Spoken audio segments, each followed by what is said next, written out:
Match से पहले ground से 4 फीट का सांप निकला था और जादू हुआ है। तो 11 प्लेयर से उनके ऊपर जो है वो एक एक पंडित जो थे वो सॉरी दो करके पंडित जो है वो रखे गए, जिसकी वजह से पाकिस्तान की क्रिकेट टीम की परफॉर्मेंस बहुत खराब रही, भारत की क्रिकेट टीम की परफॉर्मेंस बहुत अच्छी रही। नसीम भाई, इस तरह की बातें भी लोग फैलाने लगते हैं कि जी तो जादूगर बिठा देते हैं, वो जादू करते रहते हैं, जबकि बहैसियत मुसलमान हमें इस चीज को सोचना नहीं चाहिए, क्योंकि जादू बिल्कुल बरकत है, लेकिन उसकी आयतें और सूरतें भी हैं, और बहैसियत मुसलमान अगर हम पढ़ के जा रहे हैं तो हमारी बात तो अल्लाह करे। उन्हें गल दसो, इंडिया पे तो चलो पंडित लगे हुए थे, यूएसए कौन से ले गया था 2024 T20 वर्ल्ड कप में? यूएसए क्या ले गया था? इंडिया अपने 22 पंडित लेकर ग्राउंड के अंदर उतरा था। 22 पंडित इंडिया के तो पाकिस्तान के 11 प्लेयर थे, यानी पाकिस्तान के एक प्लेयर के ऊपर इंडिया के 2 पंडित ने काला जादू किया है। मैंने कहा था काले जादू वाले को टुक टुक करो। पिछले जो वर्ल्ड कप का मैच था इसी ग्राउंड में था, तो तब नहीं लाए थे ये जादूगर, तो इन्होंने मारा था, बस जीत गए थे। उसने अपना बेस्ट दिया, ये काला जादू नहीं था। अगर वो चाहते, हमारे प्लेयर्स चाहते तो वो रोक सकते थे अपनी फील्डिंग के जरिए, पर उन्होंने फील्डिंग ही अच्छी नहीं की। बैटिंग तो उनकी 0 है ही। पहले 1 या 2 आते थे, अब 22 पंडित आए हैं, 11 प्लेयर, यानी एक प्लेयर को काबू करने के लिए। इंडिया के 22 पंडितों के काला जादू की वजह से पाकिस्तानी क्रिकेट टीम परफॉर्म नहीं कर पाई। हम नहीं जीते, वो पंडित जो कर रहे थे, वो हिंदुओं का जो पंडित है वो उनका जादू उन पे ही जाएगा ना। अब इस किस्म की जाहिलों वाली बातें जो है आप जानते हैं कि पाकिस्तान में हुआ करती हैं, और यही वजह है कि आज हमारा ये हाल है। अगर ऐसा ही था, अगर इतना ही डर था, कोई पंडित बिठा दिए थे तो आप कोई मुल्ला बिठा देते। और ये भी कहा गया कि, यानी कि अजीब सी बात लगती है, लेकिन बहरहाल ये भी कहा गया कि वो पंडित क्योंकि बिठाए जाने थे स्टेडियम में ताकि पाकिस्तान की क्रिकेट टीम हार सके, इसीलिए एक तो गलतियां होती है, हमने ब्लंडर्स मारे हैं। अगर आप इंडिया की बैटिंग, बॉलिंग, फील्डिंग देखें, डिजर्व करते हैं जीतना। और मेरे ख्याल में हमने आज, क्योंकि लीडर जो टीम को लीड करता है, आज डिसीजन जो थे उसके पहले ओवर के अलावा बाकी डिसीजन मुझे उसके बिल्कुल भी समझ नहीं आया। जब उसने रिंकू को, तिलक वर्मा को बॉलिंग कराई कि आज पाकिस्तान की क्रिकेट की ये वैल्यू है। मैं बुमराह की, वरुण की, कुलदीप की, पांड्या की तो बात ही नहीं कर रहा। ये लो, तुम्हारी टीम की ये वैल्यू है। उनका अपना जादू था, और हमारी टीम ये लिटरली मेरे बाबा कहते हैं कि एक होता है कि आप खेलते हो अंधों के साथ, अंधा खेलता तो वो क्या खेलेगा, वो कुछ नहीं खेल पाएगा। हमने अपनी मर्जी की पिच पे खेल के देख लिया, आपको इंडिया से यहाँ बुला लिया सब कुछ कर लिया। इस कंडीशंस में भी हम आपको नहीं हरा पाए, तो शायद अभी हमें चांद पे जाके आपसे खेलना पड़े, और चांद पे तो आप ही जा सकते, हम तो जा भी नहीं सकते। हम चौथा मैच ये थोड़े से अरसे के अंदर भारत से फिर से हार गए, ठीक है, चौथा मैच, और इस दफा तो बुरे तरीके से हारे हैं, और अवाम के सेंटिमेंट्स हर्ट होते हैं यार। तो खुदारा, ये जो आपके 3-4 प्लेयर हैं सीनियर, अब इनका टाइम आप हो चुका है, अब इनके लिए आपने एक प्लान बनाना है। एक तरफ तो हम हार गए हैं, हार का दुख है, पब्लिक बहुत ज्यादा कह लीजिए कि उदास है।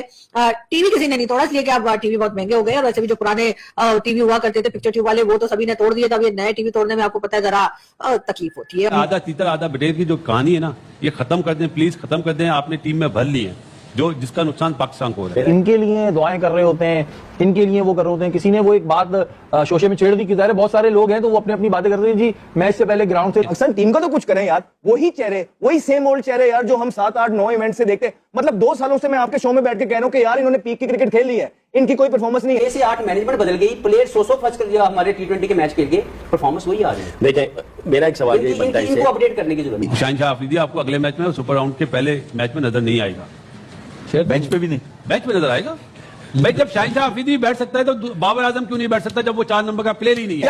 क्या हुआ है? इज इट कॉन्फिडेंस की कमी, इज इट ओपोनेंट का डर, या फिर मैं सीधा बोलूं, इज इट अनफिटनेस? क्या ये सारे प्लेयर फिट हैं? देखिए, ये स्टोरी कई मरतबा, मेरा जो ये 30 साल कैरियर है, मैंने ये स्टोरी कई मरतबा सुनी है, और कई लीडिंग क्रिकेटर्स के सामने की जानिब से भी सुनी है। जैसे मैं जावेद मियादाद साहब ने मुझे ये बात कही है, कही है, हाँ, उन्होंने कहा कि नहीं, हम लोग फिर कोशिश करते थे, वो उस वक्त कहते थे कि हमें पता होता था कि इन्होंने ऐसा किया है, और हम उस वक्त जो आपने भी आयतों की बात की और मुख्तलिफ तरीके से उसका तोड़ भी ढूंढा करते। तो दोस्तों, जैसा कि हम सब जानते हैं कि भारत की टीम ने पाकिस्तान की टीम को T20 वर्ल्ड कप में बहुत बुरी तरीके से हराया है, तो पाक मीडिया अब एक नया बहाना ढूंढना शुरू कर चुका है। पाक मीडिया का बोलना है कि भारत की टीम ने किसी तरह का कोई जादू करवाया पाकिस्तान की क्रिकेट टीम पे, जिसके चलते पाकिस्तान की टीम इतनी बुरी तरीके से हारी है। तो दोस्तों, इससे आप अंदाजा लगा सकते हैं कि जैसे ये लोग इतनी बुरी तरीके से भारत की टीम से हारते हैं, तो उसके बाद से ये लोग नए नए तरह के बहाने बनाना शुरू कर देते हैं, और एक बार फिर से पाक मीडिया में इस हार को लेकर नए नए बहाने और बुरी तरीके से रोना धोना शुरू हो चुका है। तो आइए चलिए वीडियो को आगे देखते हैं। टीम का तो कुछ करें यार, वही चेहरे, वही सेम ओल्ड चेहरे यार जो हम 7-8-9 इवेंट से देखते। मतलब 2 सालों से मैं आपके शो में बैठ के कह रहा हूँ कि यार इन्होंने पीक की क्रिकेट खेल ली है, इनकी कोई परफॉर्मेंस नहीं है, और वो मुझे ठीक साबित करने पे तुले हुए हैं हर दफा। आप मुझे बता दें कि उन्होंने कहां परफॉर्मेंस किया है। आप शादाब की मुझे परफॉर्मेंस बताएं और ये बताएं कि वो कैसे आया। आज भी 17 रन अलहदा से, और वो कमेंटेटर्स भी कुछ कह रहे होते हैं one of the best fielder. भाई उसका कंधा ही खराब है। और वैसे भी जो हमारी इकोनॉमी चल रही है उस लिहाज से मुझे नहीं लगता कि कोई खास इंटरेस्टेड है इस बात में कि वो जो है कह लीजिए कि टीवी को तोड़ेंगे। लेकिन हाँ ये जरूर है कि जिस किस्म की बातें की जा रही हैं और जिस तरह का ये टीवी शो कोई था जिसमें ये कहा गया कि जी जो पंडित है वो बिठाए गए थे और एक एक प्लेयर के ऊपर दो पंडित थे और इस तरह से 22 के करीब पंडित जो थे वो बिठाए गए और उसके बाद जो है ये मैच जो है वो भारत जीत गया। जावेद भाई ने बात कही थी। अगर जावेद भाई बात कह रहे हैं तो मैं क्रिकेट के मैदान में तो एक तस्दीक शुदा बात कहता हूँ। ये मेरे से बात कर रहे हैं। सबको चाहिए पढ़ फूक के जाए, नमाज वमाज पढ़ के पढ़ फूक के जाए और दुआओं के साथ जाए। इतनी दुआओं की जरूरत होती है। बेसिकली जादू की अगर बात, क्योंकि ये किसी ने शोशा छोड़ा होता तो मैंने ऐसी स्टेटस देख रहा था तो अलग अलग चीजें आ रही होती है, लेकिन बहैसियत मुसलमान हम इसको वजह नहीं रख सकते। उसको आप कहां से बेस्ट फील्डर, आप उसकी परफॉर्मेंस बता दें। उसके बाद आप बाबर आजम की कितने अरसे से और कहां उनको चांस दिए गए। इस दफा तो हमें भी तरस आने लग गया कि यार हमें बुरा लग रहा है कि यार हम बार बार बैठ के उसी की बातें करी जा रहे हो। आप ही कोई शर्म खा लें यार कि उसको थोड़ी सी स्पेस दे दें यार, उसके लिए कोई। अपने वीडियो में देखा कि पाक मीडिया वाले हमेशा से बहुत ज्यादा बहानेबाजी के लिए जाने जाते हैं और एक बार फिर से भारत की इतनी जो शानदार परफॉर्मेंस थी, जिस तरीके से पाकिस्तान की टीम हारी है इतनी बुरी तरीके से, उस हार को छुपाने के लिए तरह तरह के नए नए बहाने बनाना शुरू कर चुके हैं। क्योंकि भारत की टीम जिस तरीके से खेली तो अब इन पाकियों को एक नया बहाना मिला है कि भारत की टीम ने इन पे काला जादू कराया है, जिसकी वजह से ये लोग इतनी बुरी तरीके से आ रहे हैं और इनके प्लेयर्स बिल्कुल भी ना खेल सके। तो इससे आप अंदाजा लगा सकते हैं कि भारत जिस तरह का गेम खेलती है उसके बाद से इन लोगों को हार के लिए किस किस तरह के बहाने ढूंढने पड़ते हैं और इनको हार बचाने के लिए, अपनी हार को छुपाने के लिए कितना दिमाग लगाना पड़ता है। और जब इन लोगों पे कुछ भी नहीं बचता तो कभी ये लोग पंडितों की बात करते हैं, कभी काला जादू की बात करते हैं।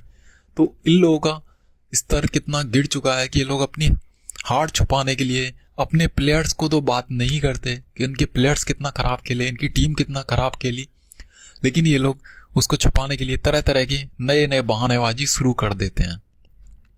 लेकिन यहाँ पे तारीफ करनी होगी भारतीय टीम की, क्योंकि भारतीय टीम ने जिस अंदाज में ये गेम खेला, इतना ज़्यादा प्रेशर था, इतना ज़्यादा क्राउड था और इतना अहम मैच था भारत के लिए।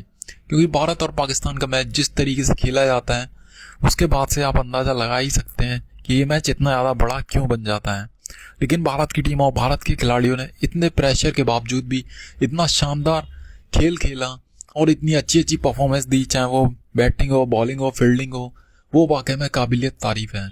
क्योंकि भारतीय टीम इसीलिए दुनिया की नंबर 1 T20 टीम है। उसको भारत प्रेशर जैसी सिचुएशन में, ऐसी सिचुएशन में भी इतना शानदार खेल खेलती है और जिस अंदाजा भारतीय टीम इस वाले मैच को, वो तो वाकई में काबिलियत तारीफ है। और भारतीय टीम ने शानदार खेल खेल के ये मैच अपने नाम कर लिया और जो लीड चल रही थी 7-1 की T20 वर्ल्ड कप में, अब वो 8-1 हो चुकी है।